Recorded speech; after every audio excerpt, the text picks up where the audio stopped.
તો આજ મને જાતા થઈ ગયા નાના એવા ભોળાનાથના દર્શન।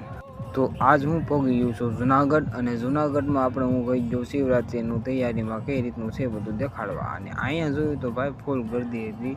અને અહીંની વાત કરું તો આ છે આપણે ગુરુ દત્તાત્રેયની મૂર્તિ, જે આગળની હું દેખાડું તો આ છે આપણે સિલ્વર કલરની। તો આ મૂર્તિ આવી છે આપણે ભવનાથના પ્રવેશ દ્વાર પાસે।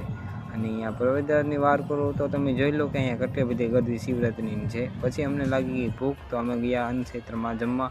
અને અહીંની રસોડાની વાત કરું તો આ જોઈ લો કઈ રીતનું અહીંયા રસોડું છે। અને આગળ જતા જ તે મને થઈ ગયા આપણે નાના એવા મહાદેવના દર્શન। તમે જોઈ લો કે આ ટેણીઓ છે જે આપણે મહાદેવ બનેલું છે અસલ તેનાની છે। અને લોકેશનની વાત કરું તો તે આવે ભવનાથ પ્રવેશદ્વારની સામે જ તે આપણે આ છોકરો છે જે આપણે મહાદેવનું ગેટઅપ લઈને બેઠો છે। ત્યાર પછી હું પગી ગયો સાધુનો અખાડા જોવાના। અહીંયા સાધુ બેઠા છે અને સામેની તરફથી ઘણા બધા અખાડા છે, પણ તડકામાં તરવા જવું નથી। પછી હું પહોંચી ગયો આપણે દત્તાત્રેય ભગવાનના મંદિરમાં। અને મંદિરની વાત કરું તો અંદર તમને જોઈ લો કે કેટલા બધા સાધુ સંતો આ બાજુ સૂતા છે, અને તેની એક્ઝેક્ટ સામે પણ એટલા બધા સાધુઓ સૂતા છે।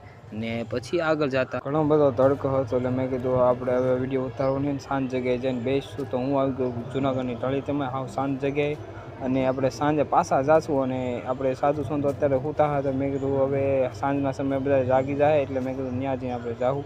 અને વિડીયોની વાત કરું તો આ વિડીયો ફૂલ જોવા માટે અમારા વિડીયો નવો આવશે, તો લાઇક, શેર અને સબસ્ક્રાઈબ કરતા રહેજો। બધાને ટાટા, ગુડ બાય।